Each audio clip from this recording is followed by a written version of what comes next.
seeing how our patterns, as simple as they are creating complex systems. That even little actions and thoughts can grow into amazing things, sort of like compounding interest.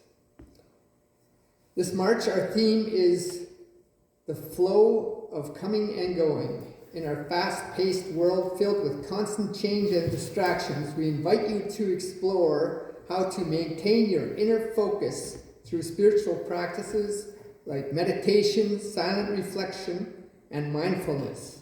By awakening from our clutter of everyday thoughts, you can reconnect with your true essence and experience the divinity within, even in the midst of continual ebb and flow of life. The recommended book for March is Stillness Speaks by Eckhart Tolle. All right, today's speaker, step away from the relentless chatter of the mind and discover the quiet guidance that lies within. Today, Rev Steph St. Amand's talk, The Still Small Voice, she invites us to explore how spiritual practices can help you differentiate between the noisy demands of your ego and the gentle whisper of your intuition. Please help me welcome Rev Steph.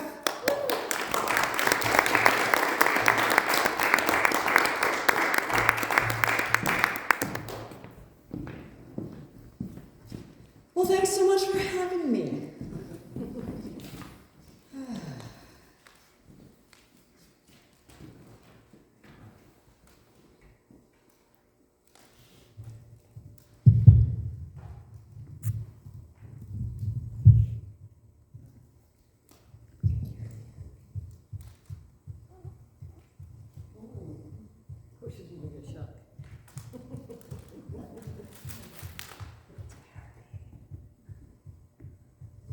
That's how excited I always get when I come here. Because I have low blood pressure, so that is like just normal. That's what normal should sound like. So I have to come here to excite myself. Hey, Zoomers.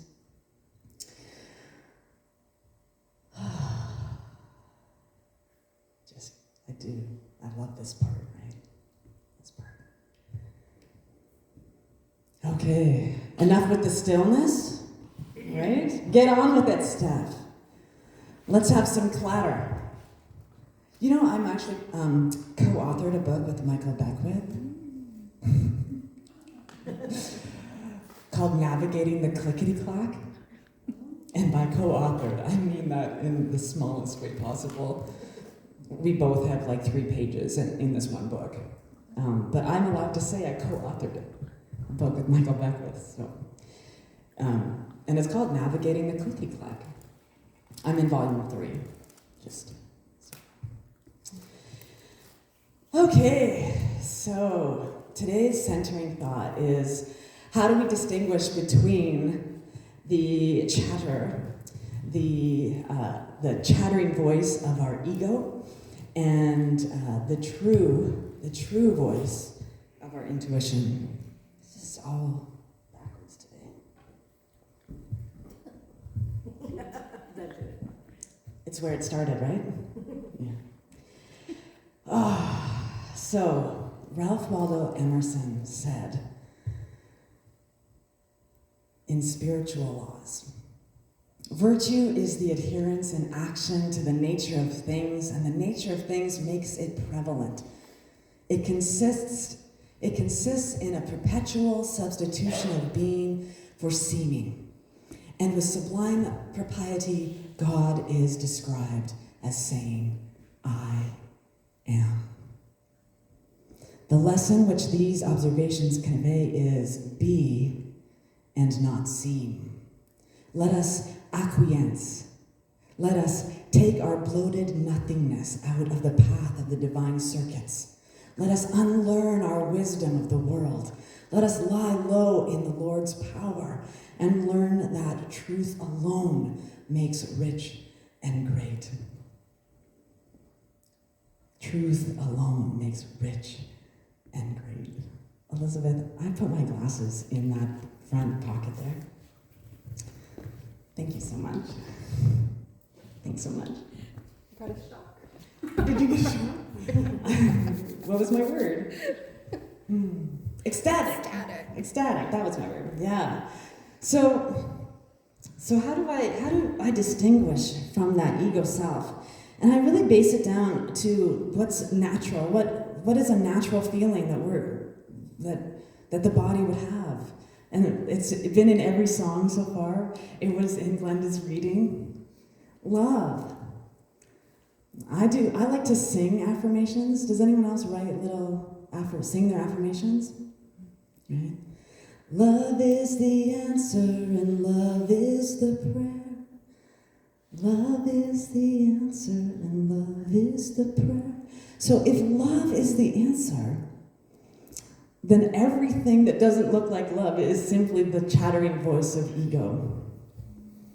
Trying to find our preferences, trying to find our edges, trying to find our differences, trying to point out other people's edges and differences. Right? That's going on in the world right now. Here's what's wrong. I usually do that. That's what's wrong. So in this beautiful expression of life, a mind rooted in truth remains clear and unburdened.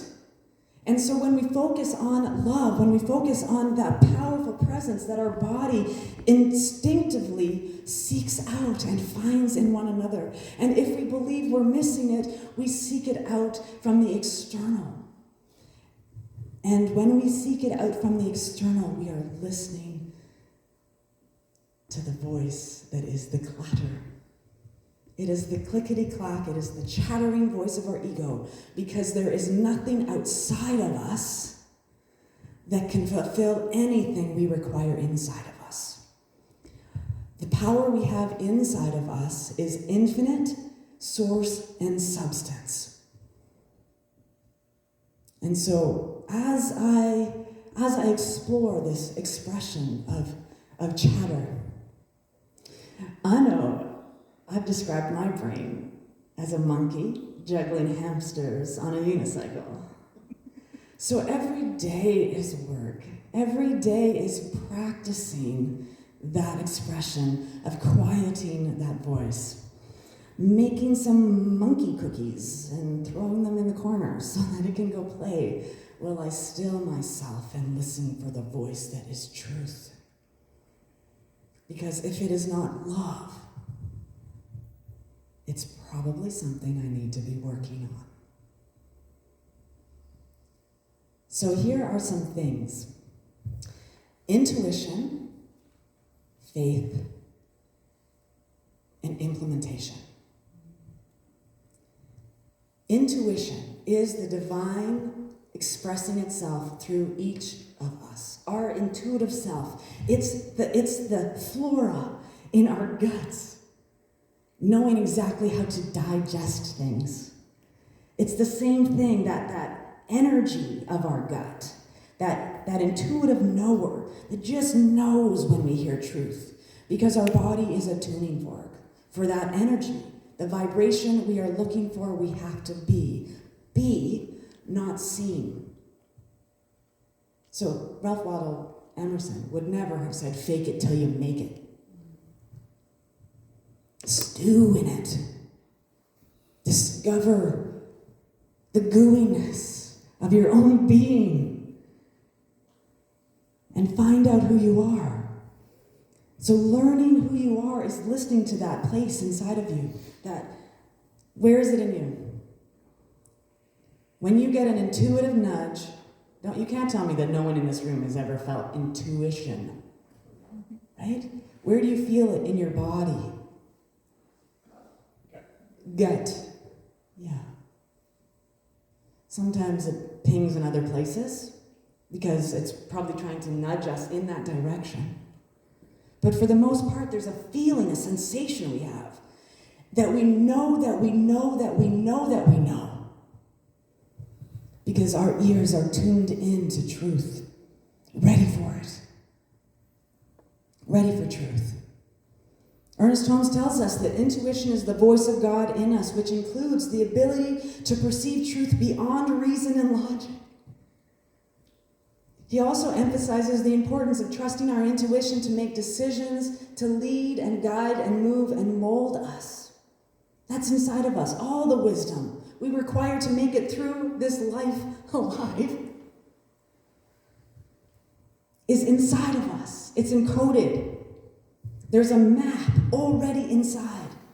And meditation and visioning and affirmations is downloading or updating our software. Get it? Our software. Get it?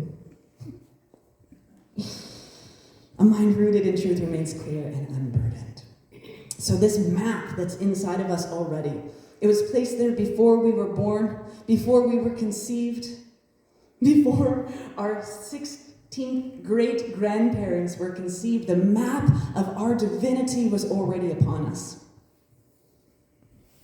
And I started thinking about the chattering mind of ego and just doing what comes natural, being in one with nature, being the expression of this divine nature. And I started thinking about salmon. Mighty tasty on the grill for sure, but I'm talking about the ones that are alive. Do you know that they go upstream to spawn where they were created? They go upstream. Now, in a human experience, when we see a struggle like that before us, we tend to go, no thanks. I think I'm just going to stay here, play some video games, maybe read a book. But a salmon is called, the map of it is already inside of itself. Salmon. And so they live like a whole season, and they're going down the river, and it's just like, woo, surfing. And something inside of them clicks and says, I have to get back to where I came from to do this all again. And so they go upstream. They're fighting the current at every opportunity, the stones, the boulders. Since they were last there, someone put a dam in their path. Do you think that stops them? No. No. There's no obstacles for the divine map. There's no barricades to something that is our true nature to expand and express upon. And they make it. They do all of that hard work. And then they're just like, gonna go again. It's like the kids on a snow hill. Us adults are like, oh my God, I'm doing that once. I'm going down once and I'm gonna enjoy thoroughly the whee! And kids get down, and before they even recognize the joy they've experienced, they're halfway back up the hill with their sled. That's in our nature. Be like a child. A child's intuition. So Ernest Holmes wrote in The Creative Mind, his first book, he was 19. God, what was I doing at 19? Not good things. I was learning. I was honing my skills of being a good person. I was doing all those things for sure. I was not writing life-changing paragraphs. You were swimming uphill. I was swimming uphill, yeah. Carrying other people's toboggans because they wanted to slide, but they didn't want to do the work. So Ernest Holmes said in 1918, he wrote this. We trust our own word because first we know in whom we have believed. The sooner the one who is striving to attain will realize that truth must become revealed through their own soul and not that of another, the sooner they will attain. We must then become immune from the collective belief in a hypnotic power that sets itself up as an authority. Oh, out there is so hypnotic. Do you know, that's only half the paragraph, do you know that commercials have 3 chords in them because they have been scientifically proven to be addictive or bring to a forefront something that makes you want to go to their store and buy their stuff, eat their golden arches? Someone else has studied us so well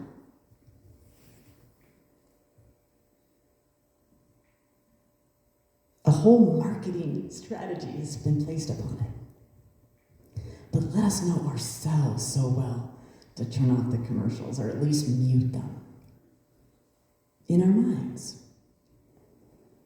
So, a collective belief in hypnotic power that sets itself up as an authority. There is no other authority than your own soul, as there is no law but that your soul has set. Leave authorities to smaller minds and to those who need a leader because of their own self-confessed weakness, and be free. Dare to stand amidst the eternal way and proclaim your own at-one-ment with all the power that there is, was, and ever will be. That's your power. That's your power. A mind rooted in truth remains clear and unburdened. You are your own authority. No one else can think your thoughts. No one else can feel your feels. No one else can carry your toboggan up the hill. So, we hear this. We get these nudges, and then we turn away. I don't want to do that. Spirit said, do that. No, I don't want to do that. Spirit said, do that. I don't want to do that. Spirit said, do that. Okay, I'll do it. The more Spirit has to tell you, the harder the lesson gets, right? So, 5th grader, teach me, God, like I'm a 5th grader. And let that sink in. Let me understand deeply. I am my own authority. So that comes to faith. We have to have faith in that intuitive self. We have to have faith in our own authority. We have to strengthen our confidence in who we are.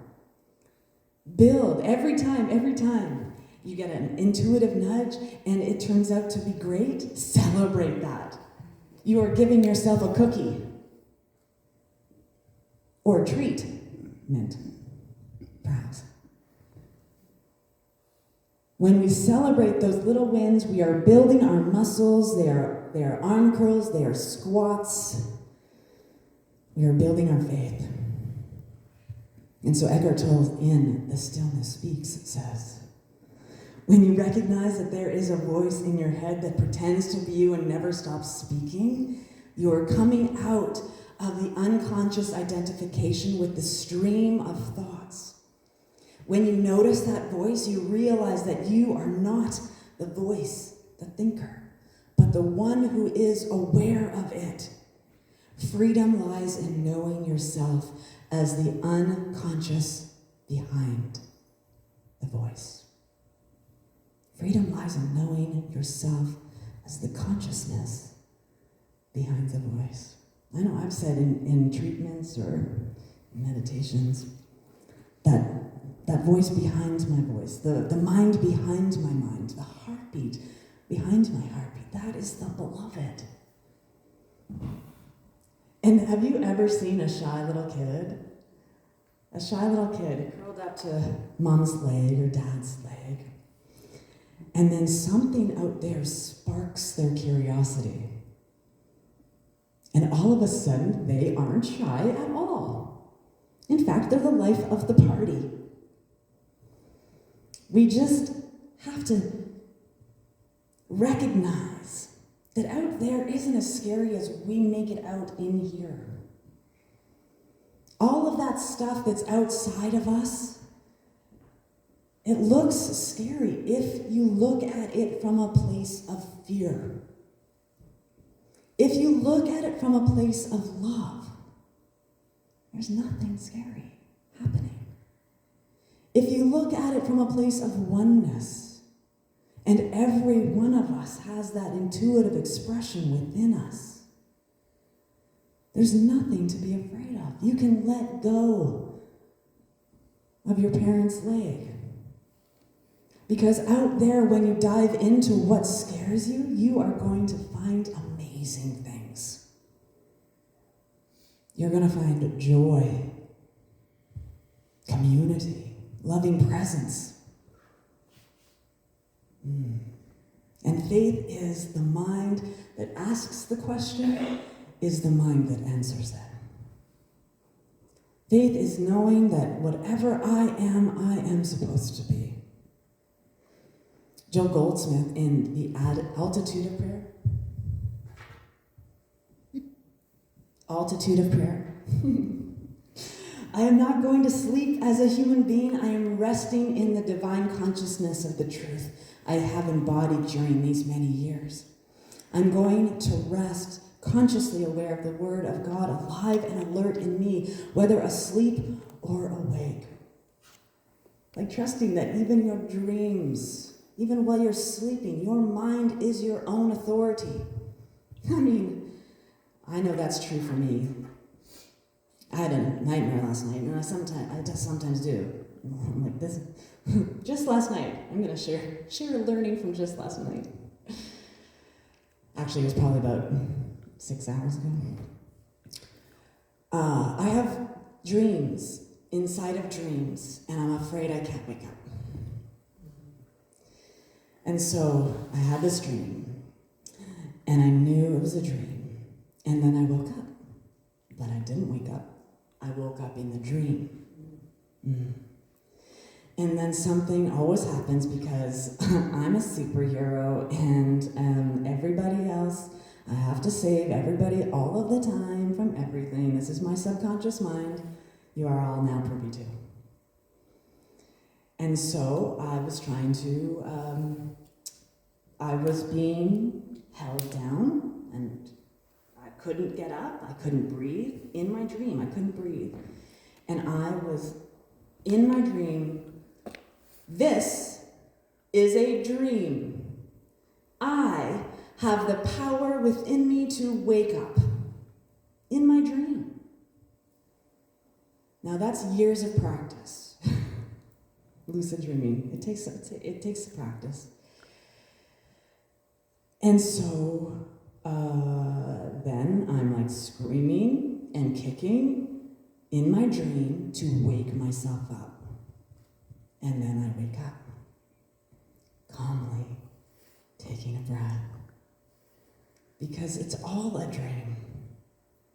If my mind can do that while I'm sleeping, my mind can do that while I'm awake. Right? And that's how powerful our mind is. We can wake ourselves up when we have fallen asleep in the middle of a conversation that is hurting me. No, I'm dreaming. I am loving presence, and I do not need to engage in the matter in which the dream would have me be. I am faithful in the power that is illuminated in me. Ernest Holmes wrote, in which I adapt Ernest Holmes' stuff to make it gender neutral for all of us. So, all illumination, inspiration, and realization must come through the self-knowing mind in order to manifest in us. Vision, intuition, revelation proclaim themselves through the self-knowing mind. So, discerning from the chattering ego to the true voice of intuition, one of them feels real, and one of them feels like work needs to be done. That's how it shows up in my life. So, using our intuition and giving ourselves faith having faith in ourselves, having faith to sit quietly and let the monkeys dance a little. Because there's nothing wrong with a monkey juggling hamsters on a unicycle. Nothing wrong with that. But we get to exercise our faith. And that's the implementation. I love the Tao Te Ching. Some of you may know this. The Tao Te Ching is an entire expression of what universal oneness is. My favorite copy, translation, is by Stephen Mitchell.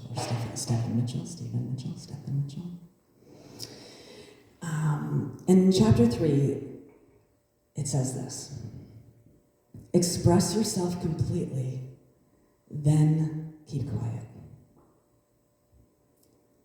They, like the forces of nature, divine when it blows, there is only wind.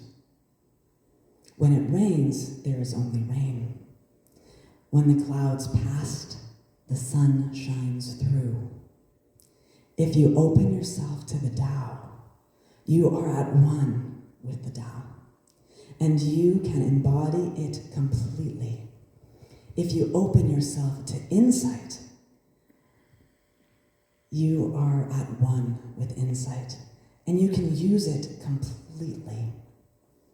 If you open yourself to loss, you are at one with loss, and you can accept it completely. Open yourself to the Tao, then trust your natural responses, and everything will fall into place. And so, the implementation of practicing our natural responses, things like meditation. It's the most common practice today, meditation. And there is a world that you can dive into around meditation, listening to the still small voice in silence or guided, created by breath work to instill feelings or resonances that you want to have in your life. Sometimes you can just sit still and let the monkey dance, and you will find the answers you were looking for. Visioning. Visioning is an opportunity to engage in a conversation with the beloved and not force our minds into ideas or concepts or plans or programs or schedules. It's about opening ourselves up to listening to the stillness in a directed way, an intentional way.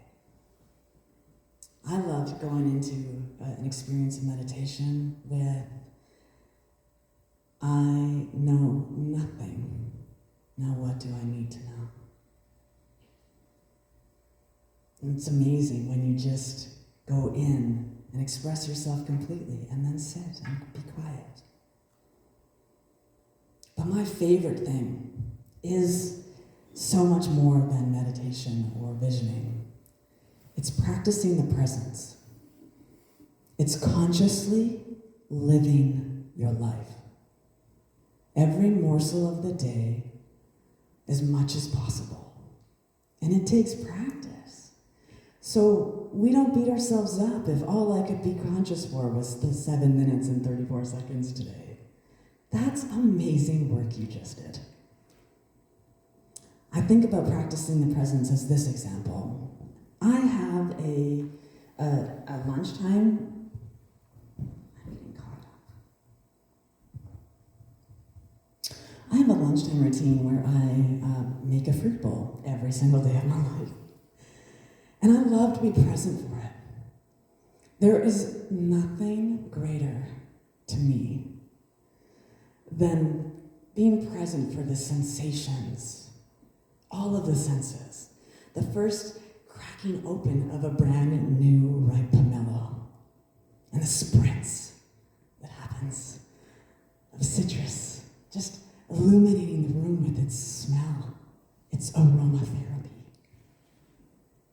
How I peel everything, consciously aware.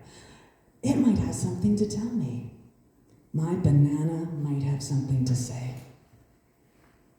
My grapes, they are very humorous. Grapes have a great sense of humor. If you ever want to find that out for yourself, just be present with some grapes. We have this whole opportunity to be awake for our life. I don't know why that just made me glossy.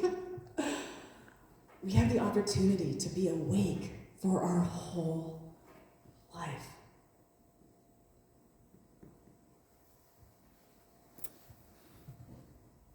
The whole of it. The sticky stuff, the sweetness, the grief, and the joy. It is our awareness that is everything. It is our awareness that is the divine unfolding itself.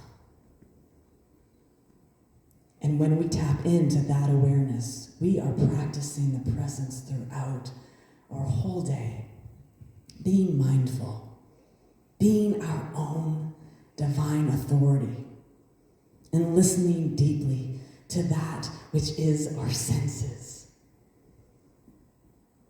our coming aliveness. Practicing the presence is a state of wholeness 24/7. We were born that way. The map is inside of each and every one of you. It's inside of me. And there's only one direction we have to go. It's in our divine nature to figure that out for ourselves. Thanks so much for listening.